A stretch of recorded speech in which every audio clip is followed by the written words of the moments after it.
श्री राम। अध्यात्म मार्ग में साधना हेतु मंत्र प्राप्ति की इच्छा।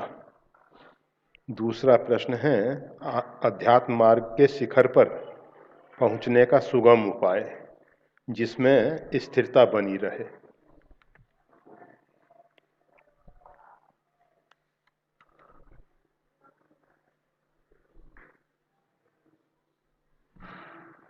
अर्जुन ने भगवान श्री कृष्ण से प्रश्न किया, किम अध्यात्म, अध्यात्म क्या है?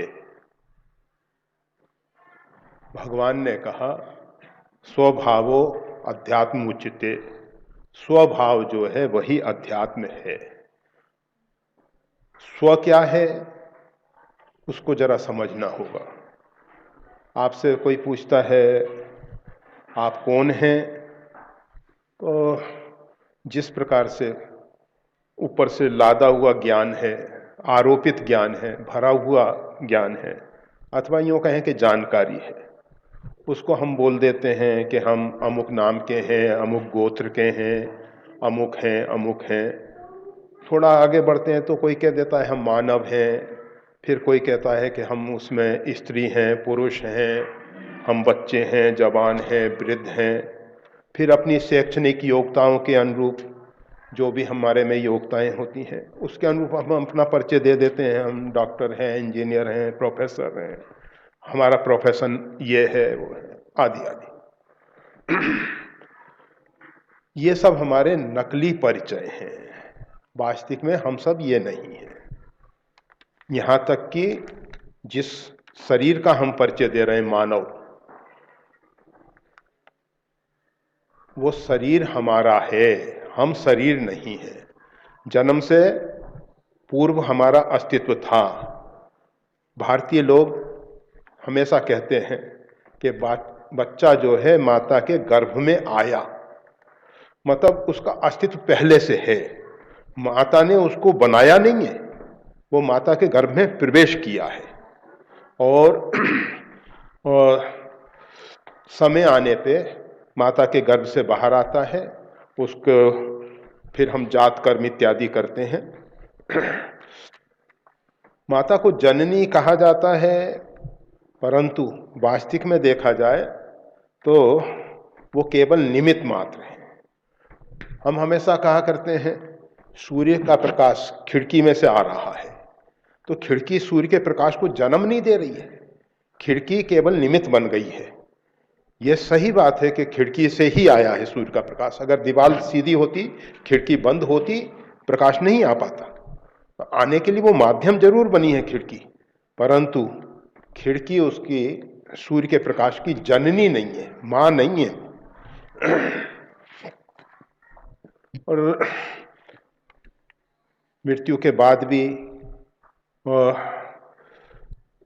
हम सब कहा करते हैं कि पिता श्री का स्वर्गवास हो गया, देहावसान हो गया, उसके बाद हम उनकी अंत्येष्टि करते हैं।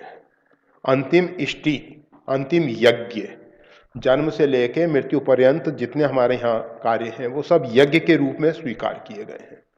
और हम कोई भी ये बच्चा नहीं कहेगा हम अपने पिता को मसान में जलाए आए, ऐसा कोई नहीं बोलेगा। संस्कारों में ऐसा नहीं है। हम जो शब्द प्रयोग करते हैं उनके पीछे एक आशय छिपा हुआ है कि केवल शरीर जो है, पंचमहाभूत की जो रचना है, हमने पंचमहाभूत को समर्पित कर दिया, और उससे उत्तम दूसरी प्रक्रिया कोई दूसरी नहीं हो सकती है। वैसे कुछ लोग शरीर को जल प्रवाह करते हैं, कुछ लोग भूमि में दफना देते हैं, कुछ लोग जैसे पारसी हैं वो एक कुआं होता है उसमें फेंक देते हैं, गीद उसको खाते हैं, तिब्बत इत्यादि में टुकड़े करके फेंक दिए जाते हैं। तो इस प्रकार से भिन्न भिन्न, परंतु हम सब जो अग्नि संस्कार है, और अभी तो विदेशों में भी ये स्थिति बन चुकी है कि भूमि खरीदनी पड़ती है मतलब दफनाने के लिए। तो अब जो इसके पास व्यवस्था है, जो व्यवस्था कर गया है, तो उसको तो दफनाया जाता है, नहीं तो उसको फिर जला दिया जाता है। हम सब अपने शब्दों में कहें अग्नि संस्कार, परंतु वो सब अग्नि संस्कार वाली बात नहीं। वहां संस्कार जैसा शब्द है ही नहीं, वहां तो केवल सभ्यता है। वहां सभ्यता है सभा में बैठने की योग्यता। हम क्या हम सभा में चार व्यक्तियों के बीच में कैसे बैठें और अपने आप को कैसे श्रेष्ठ बताएं।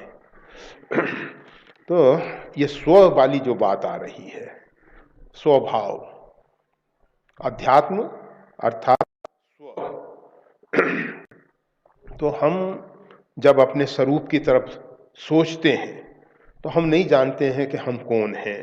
ऊपर से लादा हुआ कोई भी कह देता है कि हम आत्मा हैं, कोई कह देता है अहम ब्रह्मास्मि, कोई कहता है सो अहम, परंतु को अहम का उत्तर अभी तक हमको मिला नहीं है कि हम कौन हैं। ये ऊपर से लादा हुआ ज्ञान है कि तुम आत्मा हो, तुम वही ब्रह्म हो। परंतु जिस प्रकार से हम अपने आप को अमुक नाम से संबोधित कर रहे थे, उसी प्रकार से हम इन बातों से मतलब ब्रह्म कह के, आत्मा कह के संबोधित करने लग गए। स्व का अभी तक बोध नहीं हुआ है, हम स्व को नहीं पहचान पाए हैं।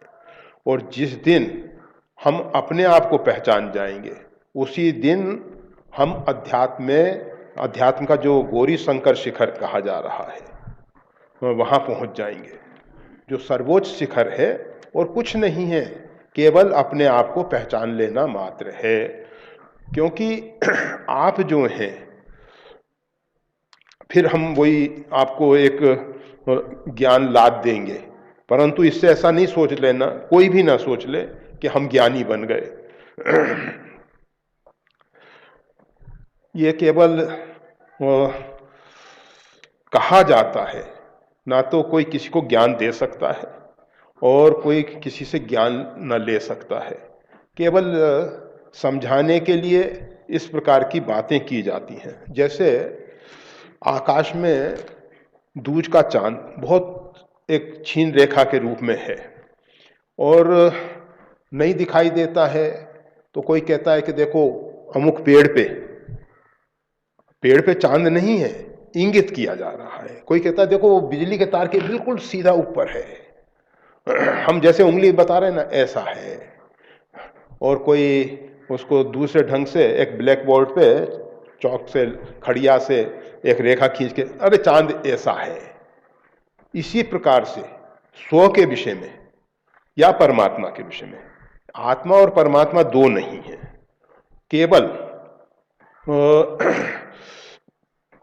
एक शरीर के अंदर स्थित होने से और फिर शरीर के साथ संस्कारों से जुड़ जाने से वो जीवात्मा बन जाता है। और जैसे पवन है, बहुत शुद्ध है, ये पवन इस भवन के अंदर है, तो हम उसको एक संज्ञा विशेष दे देते हैं कि मठ के अंतर्गत का पवन। और एक जो अस्तित्व में व्यापक पवन है, पवन दो नहीं है, परंतु वो एक क्षेत्र विशेष में बंध गया है। अब वो क्षेत्र विशेष में जो बंधा हुआ पवन है, उसके ऊपर अगर इस फूल का असर हो गया, मतलब गंध आ गई। पृथ्वी का गुण है गंध, ये गुण पवन का नहीं है। जलाशय के कारण उसमें शीतलता दिखाई दे गई, अग्नि के कारण उष्णता दिखाई दे गई, ये सब पवन के गुण नहीं है, उसमें आरोपित हो जाते हैं। इसी प्रकार से उस आत्मा में जो शुद्ध संबित में है, शुद्ध सच्चिदानंद स्वरूप है, उसको सच्चिदानंद भी इसलिए कहते हैं क्योंकि सत्य यानी अविनाशी है, वो उसका कभी विनाश नहीं है, जो तीनों काल में एक रस रहता है, इसलिए उसको हम कहते हैं सत्य है वो। और चिद यानी चेतन है, वो ज्ञान स्वरूप है। चेतन का अर्थ ये नहीं होता कि जिसमें गति है, गति तो इस झूले में भी है, ये झूला चेतन नहीं हो सकता। घड़ी चल रही है, गति इसमें भी है, वाहन चल रहे हैं, गति उसमें भी है, यंत्रों में गति हो सकती है, परंतु वो चेतन नहीं है, वो जड़ है। तो हम चेतना कहते हैं जिसमें ज्ञान है, जिसमें समझ है। जिसमें समझ नहीं है वो सब जड़ है। तो वो सत चित और आनंद स्वरूप है। आनंद की जो परिभाषा है वो हम नहीं जानते हैं। हम केवल सुख और दुख से परिचित हैं। संसार में, जीवन में बहुत से अवसर ऐसे आते हैं, हम बहुत सुखी अपने आप को अनुभव करते हैं, और बहुत से ऐसे अवसर आते हैं कि हम अपने आप में बहुत दुखी होते हैं। जब प्रतिकूल परिस्थितियां बनती हैं तो हम अपने आप में दुखी हो जाते हैं, और जब अनुकूल परिस्थितियां बनती हैं तो हम अपने आप में सुखी हो जाते हैं। सुख का कारण हमारा मन है। मन के कारण हम सुखी होते हैं, मन के कारण हम दुखी होते हैं। हमने अनुकूलता प्रतिकूलता बना ली है। एक व्यक्ति है जो भूखा है, वो बहुत परेशान हो रहा है कि देखो मैंने कैसे कुकर्म किए हैं, कौन सा पाप का फल भोग रहा हूं जिसके कारण मेरे को अन्न भी नहीं मिल रहा है। बहुत परेशान है, वो अपने आप में बहुत दुखी है। एक व्यक्ति है, वो एकादशी व्रत किया है, भूखा है, परंतु बड़ा गौरव का अनुभव कर रहा है, हमने तो एकादशी व्रत किया है, अन्न नहीं ग्रहण कर रहा। भूखा वो भी है, और हम तो बिल्कुल निर्जला व्रत करते हैं, और ज्यादा गौरव। हाँ, ये नहीं हम फलार लेके व्रत करते हैं, हम तो बिल्कुल निर्जला रहते हैं।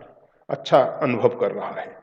जो जल भी नहीं ले रहा है आहार में, और वो अपने आप में आनंद का अनुभव कर रहा है, वो परेशान नहीं है। और जो भूखा व्यक्ति, तो भूख के कारण कोई ना तो परेशान होता है, मानसिकता है। अन्न के अभाव में हम जी सकते हैं, ऐसा नहीं है कि हम तत्काल मर जाएंगे। ठीक है कि जठराग्नि को कुछ ईंधन चाहिए, और जब उसको लंबे समय तक ईंधन नहीं मिलेगा तो मंदाग्नि हो जाएगी, और फिर एक समय वो अग्नि बुझ ही जाएगी, स्वाभाविक है ईंधन के बिना। इसीलिए जब व्रत किया जाता है तो पहले तो शरीर में जो अनावश्यक संग्रह करके हमने भोजन का संग्रह कर रखा है उसी को जठराग्नि पचाती है। व्रतों में लगभग ऐसा ही होता है कि हम बहुत दिन तक पाते रहते हैं, मतलब खाते रहते हैं, और खाते रहने के बाद वो संग्रह होता रहता है, तो वो जठराग्नि उसको पचा लेती है। और जब उसके बाद हमारे रुधिर और मांस को खाने लग जाती है। हम अपने इसीलिए गीता में भगवान श्री कृष्ण, गीता एक बहुत पवित्र ग्रंथ है, बहुत पवित्र ग्रंथ है। गीता में भगवान ने बताया कि जो अशास्त्र विधि से और स्वेच्छा से शरीर को कृश करता है वो मेरे को ही कष्ट देता है। ये जो लंबे समय के व्रत करने वाले शास्त्र विहित व्रत नहीं कर रहे हैं। शास्त्रों में चांद्रायन व्रत इत्यादि है जिसमें शरीर सूखता है, और भी तपस्याओं में कहीं कहीं उसका वर्णन है। परंतु जो स्वेच्छा से केवल व्रत कर रहे हैं हम, तो जबरदस्ती, जिसको कहेंगे आजकल की भाषा में भूख हड़ताल, हम भूख हड़ताल पे बैठे हैं कि जब तक हमारा कार्य सिद्ध नहीं होगा तब तक हम अन्न इत्यादि नहीं ग्रहण कर रहे हैं। तो इस प्रकार के जो लोग हैं वो श्यम का और रुधिर और मांस खाने वाले लोग, भले वो कहते हैं कि हम मांसाहारी नहीं है, परंतु खा तो रही है, जठराग्नि तो वही खा रही है, शरीर कृश होता चला जा रहा है। तो ये जो आत्मा और परमात्मा की एकता की हम बात बता रहे थे आपको, आत्मा और परमात्मा दो नहीं है।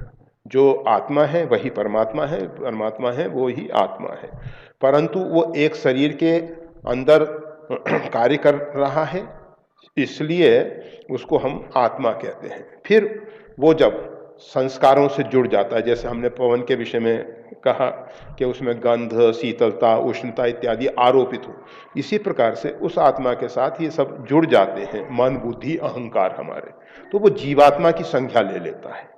तो जब हम अपने आप को पहचानने की बात करते हैं तो हम वो जीवात्मा के रूप में होते हैं, और जब हम संस्कारों से रहित होके शुद्ध और संबित आत्मस्वरूप में होते हैं तो वो हमारा परमात्मा और हमारे में कोई भेद नहीं है, फिर भी उस प्रकार का भेद बन जाता है कि जिस प्रकार से जल और जल की तरंग, जल से असंख्य तरंगें पैदा होती हैं, असंख्य तरंगें आंदोलित होती रहती हैं, परंतु तरंग जल से अभिन्न है। जल और तरंग में कोई भेद नहीं है, दोनों तत्वतः एक है। फिर भी कोई कहे कि केवल तरंग संभव नहीं है, जल के अधीन है तरंग। इसी प्रकार से ये जो जीवात्मा है ये उस परमात्मा के अधीन है, परमात्मा से अलग इसका स्वतंत्र अस्तित्व नहीं है। गीता में जो भगवान कहते हैं ममेवांशो जीवलोके जीवभूता सनातन, ये परमात्मा का सनातन अंश है। ये जीव जो है ये परमात्मा का सनातन अंश है। और जैसा परंतु परमात्मा जो है चिद घन है, मतलब निरंध्र है, वो इतना ठोस है कि उसमें कोई दूसरा नहीं समा सकता है। इसलिए परमात्मा से जीव भिन्न नहीं है, परमात्मा में ही जीव का अस्तित्व है। जैसे जलाशय में ही तरंग का अस्तित्व है, जलाशय से तरंग अलग नहीं रह सकती। कोई कहे कि केवल तरंग रह जाए, वो संभव नहीं है। जल में ही तरंग आंदोलित होती है, जल में लीन हो जाती है। बिना तरंग के भी जल रह सकता है, परंतु जल के बिना तरंग नहीं रह सकती है। इसी प्रकार से बिना जीव के ये जो फैलाव है, इस अस्तित्व के फैलाव के बिना भी परमात्मा परमात्मा है, क्योंकि परमात्मा जो है अनादि है और परमात्मा जो है अनंत है, मतलब उससे पूर्व कोई नहीं था। हम उसी को परमात्मा कहते हैं जो अनादि है, जो अनंत है, जो भी है वो, जो सबसे पहले था। कब से? हमारे पास उसके लिए कोई मापदंड नहीं है, काल वहां नहीं है, काल की गणना वहां नहीं है। वो कब से है? तो वो जो अनादि है, जो सबसे पहले था और जो सबसे अंत तक रहेगा, अर्थात जिसका अंत भी नहीं है, जिसका आदि भी नहीं है, वही परमात्मा है। ये हमेशा से हमेशा तक रहने वाला है। तो ये जो परमात्मा है उसमें सृष्टियां प्रकट होती रहती हैं, फिर सृष्टियां लय होती रहती हैं। जिस प्रकार से जल में तरंगें आंदोलित हो जाती हैं, फिर तरंगें उसमें विलीन हो जाती हैं, इसी प्रकार से असंख्य अनंत सृष्टियां जो हैं उस परमात्मा से प्रकट होती हैं। और उस तरंग में हम एक छोटा सा बिंदु हैं सिंधु के, वो जो विशाल सिंधु है उसके हम एक छोटे से बिंदु हैं। तरंग यानी ये संसार, और तरंग के अंतर्गत हम एक छोटे से बिंदु हैं। तो इस प्रकार से केवल समझाने के लिए, हमने पहले कहा ये केवल समझाने के लिए कहा जा रहा है। ये आप सोचो कि बस हो गया हमको ज्ञान, भूल के भी ऐसा नहीं मान लेना कि हमको ज्ञान हो गया। ये केवल समझाने के लिए कहा जा रहा है। इस फूल को समझाने के लिए हम कितने ही उदाहरण दे के समझाएं, हम आपको दिखा दें इसका चित्र सब कुछ, परंतु फूल में जो जीवन है वो हम नहीं बता सकते। इसी प्रकार से आत्मा जो चेतन है उसको बताना संभव नहीं है, क्योंकि जो भी हम बता रहे हैं वो अपनी बुद्धि की उपज है। बुद्धि ने जैसा अनुभव किया है, समझा है, वो हम बता रहे हैं। और उस परमात्मा तक हमारे मन बुद्धि वाणी की पहुंच है ही नहीं। बुद्धि जो अभिव्यक्त वाणी के द्वारा कर रही है उसकी वहां पहुंच नहीं है। साधारण रूप में आप देख लीजिए, हमने शर्करा मिष्ठान खाया, मिष्ठान में गुड़ का भी मधुरता हो सकती है और दूसरे मधुर पदार्थ भी हो सकते हैं, परंतु कोई कहे कि मधुरता क्या है, इसमें जो मिठास है ये क्या है, बिना चखे नहीं समझ में आता। और चखने के बाद हमारी जो रसना है, मतलब चखने का काम जीभ करती है, रसना कहते हैं उसको, तो वो रसना जो है बागेंद्री के रूप में बोलने का भी काम करती है, परंतु वो शब्दों में उसको व्यक्त नहीं कर पाती। तो ये जो स्वस्वरूप की बात आ रही है, अध्यात्म में प्रवेश करने से पहले स्वरूप को समझना है, क्योंकि अध्यात्म और कुछ है ही नहीं। स्वभावो अध्यात्म उच्यते, गीता में स्पष्ट भगवान ने बता दिया कि स्वभाव ही अध्यात्म है, इससे अन्यत्र भटकने की कोई जरूरत ही नहीं है। ये जितना हम गीता रामायण इत्यादि ये सब केवल इसलिए हैं कि हम स्व को पहचान सकें, स्व में स्थित हो सकें, स्व को समझ सकें। अभी तक हम नहीं समझ पाए हैं। हम जो कुछ अभिव्यक्तियां दे रहे हैं वो बाहर से आरोपित हैं, लादी हुई हैं, और वो जो ऊपर से लादा हुआ ज्ञान ज्ञान नहीं होता, वो अभिमान होता है। वो तो केवल हमको जानकारी का अहम हो जाता है कि हम इतने जानकार हैं, हमने इतने वेद पढ़ लिए, इतने शास्त्र पढ़ लिए, इतने पुराण पढ़ लिए, इतने हमने उपनिषद पढ़े हैं, वेदांत का हमने इतनी बार श्रवण किया है, और फिर शांकर वेदांत, रामानुज वेदांत, और उस पर अनेक अनेक भाष्य। परंतु ये सब ऊपर से लादी हुई जानकारियां मात्र हैं, ये सब ज्ञान नहीं है। तो अध्यात्म मार्ग में साधना हेतु मंत्र प्राप्ति की इच्छा। तो मंत्र प्राप्ति की जहां तक बात आती है, पहले हम मंत्र प्राप्ति के लिए पात्र बने, क्योंकि मंत्र जैसे बीज है, अगर उत्तम भूमि में बीज पड़ गया तो वो अंकुरित हो सकता है। परंतु कब अंकुरित होगा? जब उसको खाद पानी इत्यादि बराबर मिलेंगे। भूमि तो उत्तम है, परंतु उसके साथ साथ उसमें खाद पानी इत्यादि की भी आवश्यकता है। खाद पानी के साथ बीज का अंकुरण हो जाएगा, बीज विकसित होकर वृक्ष रूप में परिणित हो जाएगा। परंतु बीज के साथ साथ जब किसान खेत में बीज बोता है तो उसके साथ साथ बहुत से खरपतवार पैदा होते हैं। खरपतवार पैदा होते हैं तो अगर उनको नहीं निकाला गया, वो जो घास इत्यादि आ जाती है उसको अगर निकाल के नहीं दूर किया गया तो क्या होगा कि वो बीज जो है जितना सही रूप में विकसित होना चाहिए था उतना विकसित नहीं होगा। तो उत्तम किसान जो है वो क्या करता है कि बीज के अंकुरण के बाद जो अन्य अनावश्यक खरपतवार है उनको निकाल के फेंक देता है, और उसी जो खास पौधा है उसकी रक्षा करते हुए तब फिर उसमें फल लगता है, फूल लगते हैं, फल लगता है, फल में रस होता है। तो इसी प्रकार से ये मंत्र जो है ये एक बीज के रूप में होता है। हम कहते हैं ये बीजाक्षर है, मंत्रों में बीजाक्षर होते हैं। तो वो बीज जो हैं उनके लिए उपयुक्त भूमि हो और साधना के द्वारा उसको हम विकसित करें। परंतु जब हम साधना में बैठेंगे तो क्या समस्याएं आएंगी? खरपतवार। कृषि निरामही चतुर किसान, जो उत्तम किसान है उस खरपतवार के साथ समझौता नहीं करता, उसको निकाल के फेंक देता है, उस पर दया नहीं करता। जब हम जप इत्यादि करेंगे तो हमारे अंदर कुछ आध्यात्मिक ऊर्जा शक्ति पैदा होगी, और वो जो आध्यात्मिक ऊर्जा है जिस भी क्षेत्र में हम उसको लगाएंगे उधर परिणाम दिखाई दे जाएगा। रामकृष्ण परमहंस के पास नरेंद्र गए, मतलब विवेकानंद, होने वाले विवेकानंद। नरेंद्र ने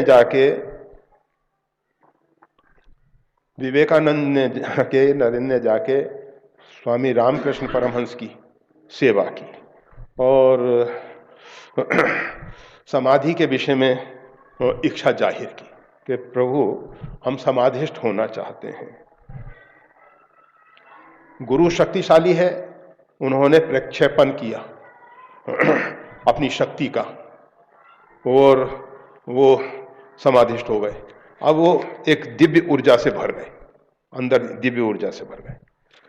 एक बार, दो बार, अब उन्होंने सोचा मेरे में इतनी ऊर्जा आ जाती है, इसका उपयोग करना चाहिए, इसका प्रयोग करके देखना चाहिए कि इसका क्या परिणाम आता है, क्या परिणाम आता है।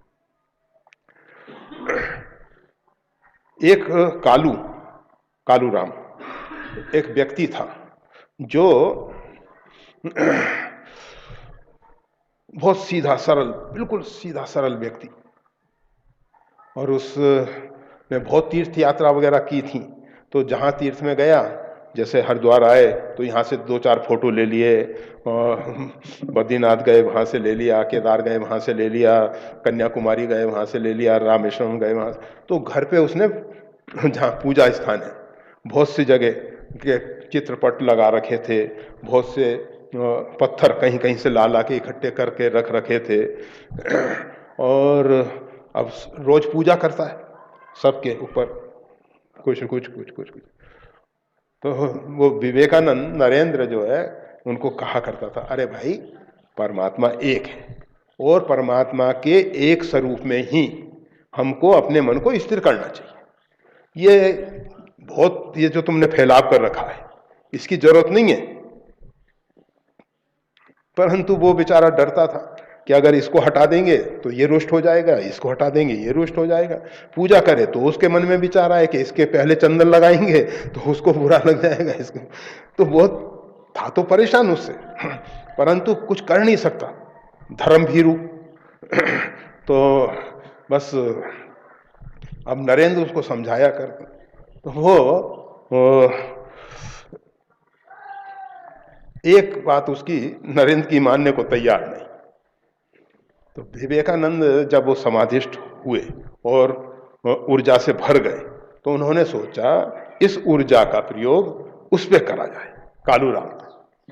और कालूराम उस समय पूजा के लिए बैठा हुआ था और उन्होंने अपनी उस ऊर्जा को उस पर प्रक्षेपण किया और उस पर प्रक्षेपण करके उसको आदेश दिया कि ये सब जितना हमें तामझाम है इस सबको समेट लो और समेट के गंगा जी में छोड़ो। उसने पोटली बांध ली सबकी, वो ऊर्जा काम कर रही है। और उसने लिया और पोटली बांधी और बांध के गंगा की तरफ चला। वो अच्छे गुरु जो हैं वो शिष्य के ऊपर निगरानी रखते हैं, वो देख रहे थे कि ये क्या क्या कर रहा है। उन्होंने देखा कि ये ऊर्जा का प्रक्षेपण उस पर कर दिया कालूराम पे और कालूराम लेके पोटली जा रहे हैं। तो रामकृष्ण रास्ते में रोक दिए उसको, रुक जाओ, ये तेरी बुद्धि की उपज नहीं है, ये तो सब समेट के ले जा रहा है, ये तेरी बुद्धि की उपज नहीं है, ये तेरे ऊपर प्रक्षेपण किया हुआ ज्ञान है, इसके कारण तू ऐसा कर रहा है, ले जा इसको सब वापस। जब तेरे को समझ आ जाए कि एक परमात्मा सब में है और परमात्मा का एक स्वरूप, उस समय जो तू त्याग करेगा, बिना समझ के जो त्याग है वो त्याग नहीं होता है, वो त्याग का एक विकार होता है, दंभ होता है। ले जा। फिर नरेंद्र को बुलाया, कहा कि देख, इसीलिए मैं तुमको ये सामर्थ्य नहीं देना चाहता था, ठीक है अभी तुम इसके लिए तैयार हो जाओ। और कहा जाता है कि जब रामकृष्ण परमहंस मृत्यु से 3 दिन पहले विवेकानंद को कहे कि अब तेरे में कुछ धारण करने की शक्ति आ गई है, सामर्थ्य आ गई है, इसलिए मैं तेरे को पुनः वो शक्ति प्रदान करता हूं, तू हो सकेगा अल्प समय के लिए समाधिष्ठ हो सकेगा। तो कहने का मतलब ये था कि जब हम साधना में उतरते हैं तो मंत्रों के द्वारा हमारे अंदर एक ऊर्जा पैदा होती है, एक शक्ति पैदा होती है। और वो जो शक्ति पैदा होती है तो हम अगर उसका सही दिशा में उपयोग कर सकते हैं तो ठीक है, अन्यथा उसके दुरुपयोग होने की संभावना है। अगर हम सही दिशा में उपयोग करते हैं हमारे अंदर अभिमान आ जाता है, हमारे पास वो कि हम इतने शक्तिशाली हो गए, इतने सामर्थ्यवान हो गए, हम जिसको बुद्धि बदलना चाहें बदल सकते हैं, हम जिसको जैसा चाहें कर सकते हैं। हम किसी जो हमारी बात नहीं मानेगा उसको हम बर्बाद करने की सोचेंगे और जो हमारी बात मानेगा उसको हम आगे बढ़ाने की सोचेंगे। तो ये साधना में जो खरपतवार है, जो मंत्र के बीज के साथ उत्पन्न हुए हैं, तो उन सबको निकाल के फेंकना होता है। रिद्धि सिद्धि प्रेरई बहु भाई, बुद्धि लोभ दिखावई आई, होई बुद्धि जो परम सयानी, तेहि तन चितई न अनहित जानी। अगर बुद्धि हमारी समझदार है तो जितनी ये उपलब्धियां हो रही हैं वो उनकी तरफ देखती भी नहीं है वो। क्योंकि अगर हम चले तो अपने लक्ष्य, जैसे हमारा लक्ष्य केदारनाथ जाने का है, अब रास्ते में तो लंबी यात्रा है, रुकना तो पड़ता ही है। रुकने में हमको सुख सुविधाएं मिल गई, दूसरे कार्यों में हम व्यस्त हो गए, तो यात्रा हमारी वहीं शिथिल हो जाएगी, वहीं रुक जाएगी। इसी प्रकार से जो अध्यात्म की यात्रा है, हम उसके गौरी शंकर शिखर पे पहुंचने की चेष्टा कर रहे हैं। हम उसकी जो चेष्टा कर रहे हैं, तो रास्ते में जो आने वाली सुख सुविधाएं, व्यवस्थाएं हैं, उसके में हम फंस ना जाएं, हमारी दृष्टि लक्ष्य के ओर हो, तो हम इनकी तरफ देखें ही नहीं, हम उनको इग्नोर करके, मतलब उनको छोड़ के और अपने लक्ष्य की ओर आगे बढ़ते रहें। तो ये सब मंत्र से पूर्व अपने में क्षमता, योग्यता पैदा होनी चाहिए। हमारे यहाँ कहा जाता है शिष्य का अर्थ होता है जो गुरु के शासन में चल सके। उससे पूर्व वो हमारे यहाँ एक मतलब ग्वार आश्रम भी है नर्मदा के किनारे। तो वहाँ एक व्यक्ति कुछ दिन से रह रहा था, सब लोगों ने उससे कहा होगा कि अरे तुम्हारे गले में तुलसी नहीं है, कंठी ले लो, कंठी ले लो, तुम कैसा है? तो हमारे पास आया कि हमको आप कंठी दे दो। हमने कहा क्या करोगे भाई? कहा ये सब लोग ऐसा ऐसा कह रहे हैं। हमने कहा अभी तुम्हारे को जरूरत नहीं है कंठी की। मतलब सब लोगों के कहने से हम जबरदस्ती कंठी धारण कर लें, तिलक लगा लें, हम दुनिया की दृष्टि में साधु बन जाएं, अच्छा नहीं, अच्छा नहीं। जब अंदर से प्यास पैदा हो, अगर हमको अंदर से प्यास नहीं है, भूख नहीं है, जबरदस्ती कोई हमको भोजन कराएगा तो उसका परिणाम सही नहीं आएगा, उसका विपरीत परिणाम आएगा। बिना प्यास के पानी पियोगे, उसका परिणाम विपरीत आएगा। तो इसीलिए तीव्र इच्छा, जिसको वैराग्य कहते हैं, जब तीव्र वैराग्य हो जाए, तीव्र इच्छा पैदा हो जाए और हमको आत्म कल्याण की भावना हो, अध्यात्म में आगे बढ़ने की रुचि हो, तब फिर उस समय और दूसरी बात कि हम गुरु के शासन में चलने के लिए तैयार हों। अगर हम तैयार नहीं हैं तो अच्छा है ना करें, गुरु ना करें, मंत्र ना लें। बहुत अच्छे हैं हम, जैसे ठाकुर जी चला रहे हैं, भगवान चला रहे हैं, चल ही रहे हैं, अच्छे ढंग से चल रहे हैं। वो एक सुखराम दास जी या राम सुखदास जी, अच्छे महात्मा, उन्होंने एक पुस्तक लिखी कि गुरु नहीं करना चाहिए। भाई क्यों नहीं करना चाहिए? क्योंकि गुरु करने के बाद अगर तुम उनकी आज्ञा का पालन नहीं करते हो, उनके आदेश का पालन नहीं करते हो, उनकी इच्छा के विपरीत चलते हो, तो तुम बड़ा भारी अपराध करते हो। वो अपराध जो है गुरु करने से ज्यादा कहीं खतरनाक है, घातक है। तो इससे अच्छा है कि तुम मत करो।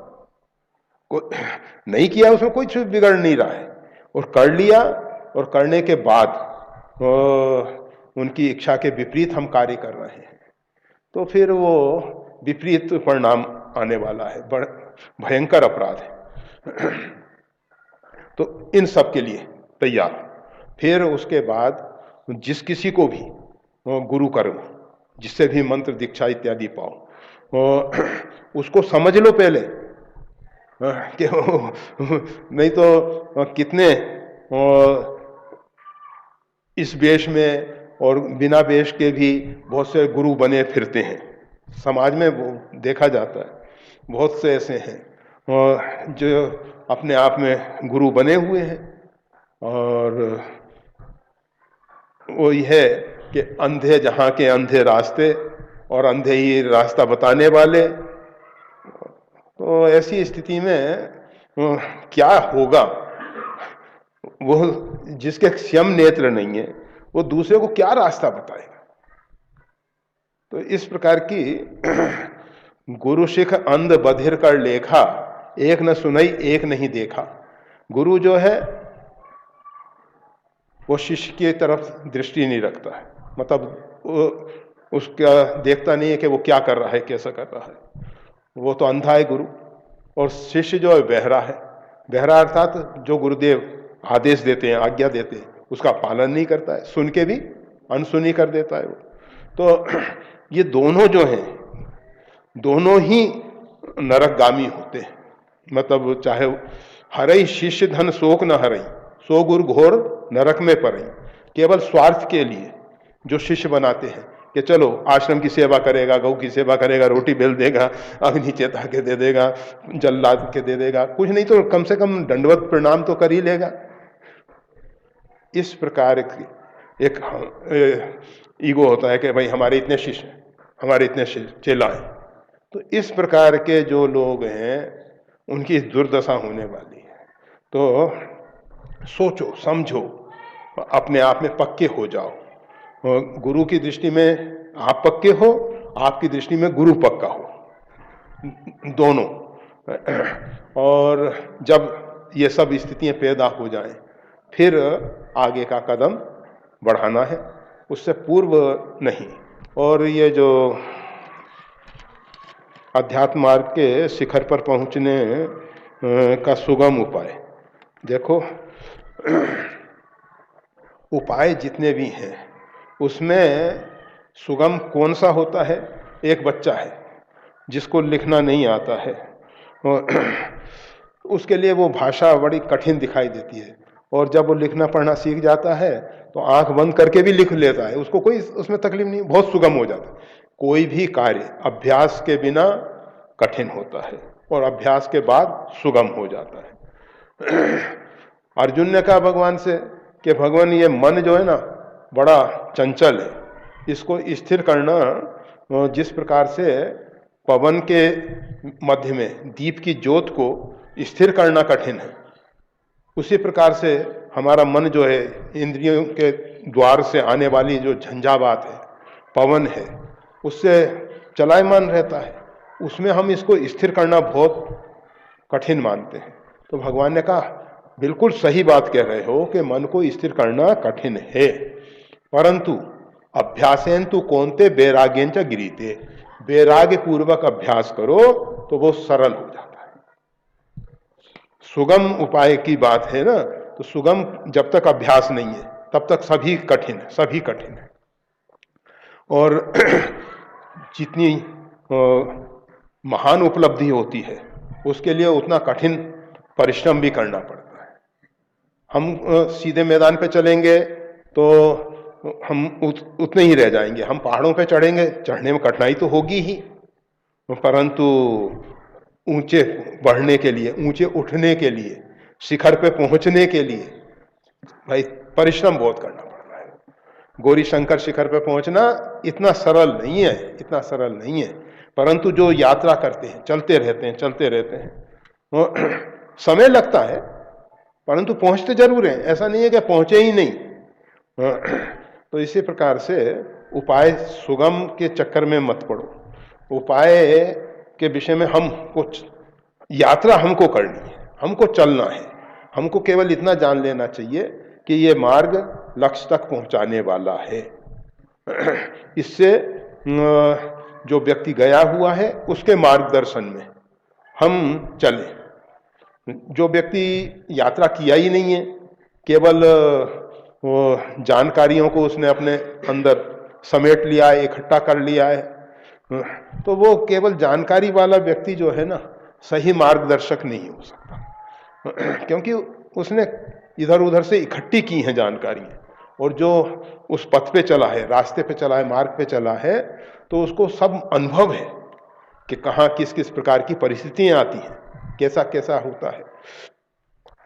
तो बस ये सुगम उपाय के चक्कर में ना पड़ के परमात्मा तक पहुंचने के लिए, अध्यात्म के शिखर पर पहुंचने के लिए, स्व को पहचानने के लिए कौन सा रास्ता भाई, हमको अपने अंदर की यात्रा करनी है, हमको कहीं बाहर नहीं भटकना है, हमको कोई शिखर पे नहीं जाना है, हमें तो अपने अंदर प्रवेश करना है, हमको अंतर्मुख बनना है, हमको बहिर्मुख नहीं रहना है। हम बाह्य जगत के विषय में ये सब बातें करते हैं, हम उसी से उसकी तुलना करने लग जाते हैं। हमको अपने अंदर बैठ जाना है, अपने अंदर बैठ के, और हमको कहीं की यात्रा नहीं करनी है। ये तो यात्राएं तो इसलिए की जाती हैं कि महापुरुष मिलेंगे, संत महापुरुष मिलेंगे, उनसे हमारे अंदर जो सुषुप्त संस्कार है, साधना के जो सुषुप्त संस्कार है, वो जागृत हो जाएंगे। और उनसे अगर हम मार्ग पे चल रहे हैं तो बल मिलेगा साधन के प्रति। और अगर बीच में अवरोध आ रहे हैं, रुकावटें आ रही हैं, तो उन रुकावटों को वो दूर करेंगे। इसलिए यात्राएं थी। यात्रा इसलिए नहीं है कि परमात्मा को पाने के लिए या आत्मा को पाने के लिए, आत्मा को पहचानने के लिए या परमात्मा को पहचानने के लिए यात्रा की कोई जरूरत नहीं है, परंतु इसलिए जरूरत बन जाती है कि महापुरुष मिलते हैं। तीर्थ यानी वो पवित्र स्थान जहां अनेकों साधकों ने लंबे समय तक साधनाएं की हैं, और वो तीर्थ स्थान परमात्मा के द्वारा निर्मित है। हम हमेशा कहा करते हैं कि देखो ये जो जैसे व्यक्ति घर का निर्माण कर रहा है तो गृह निर्माण में एक स्थान पूजा का बना देता है, इसी प्रकार से उस परमात्मा ने साधना के लिए कुछ उपयुक्त स्थान बनाए। और जिस प्रकार से हम साधना के स्थान को सुरक्षित रखते हैं, कहते हैं भाई देखो ये पूजा का स्थान है, यहाँ ये नहीं करो, यहाँ ये नहीं करो, यहाँ ये नहीं करो, इसी प्रकार से तीर्थों के लिए एक मर्यादा बना दी गई कि तीर्थ में ये कार्य नहीं करने जैसे है, ये कार्य करने जैसा है।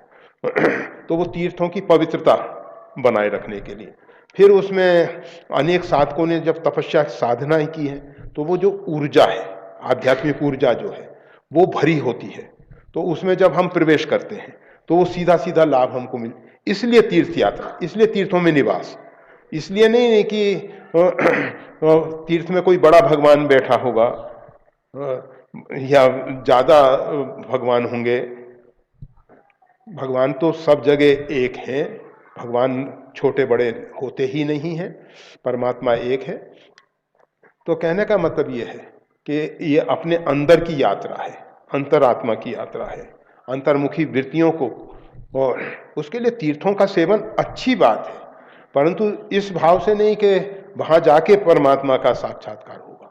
उससे जो लाभ मिलना है वो हम दूसरे स्थान पर लेंगे तो पहले तो उतना स्पंदन पैदा करने के लिए बहुत ऊर्जा खर्च हो जाएगी हमारी, इसलिए वहां पहुंचने मात्र से जो विशेष लाभ मिल रहा है उसको ले लेना चाहिए, इसलिए इनका। परंतु आजकल क्या होता है, तीर्थों में व्यावसायिक लोग पहुंच गए और उन्होंने तीर्थों को व्यावसायिक रूप दे दिया। वहाँ पूजा के भी शुल्क और ये और अरे उपासना के लिए तो श्रद्धा रूपी शुल्क चाहिए था, परंतु वो सब बातें तो रही नहीं है। अब तो सीधी सीधा कि भाई ये महापूजा ये इसका इतना इतना इतना इतना, तो पूजा को व्यावसायिक रूप दे दिया गया, तो उससे वो लाभ वहाँ नहीं मिल पाता। परंतु क्षेत्र पवित्र है, तो जहाँ वो खास व्यावसायिक लोग बैठे हुए हैं वहाँ से थोड़ा दूर चले जाओ।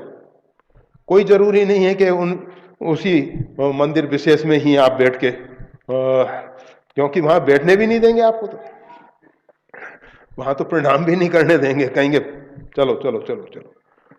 तो कहने का मतलब यह है कि साधना के विषय में एक आध घंटे एक घंटे में हम सब कह दें ये संभव नहीं है। और थोड़ा सा जो कुछ समझ में आ सके इतना थोड़ा सा कहा गया, और फिर इसके अनुसार समझते रहो, करते रहो, आगे बढ़ते रहो। भगवान कृपा करें। जय श्री राम।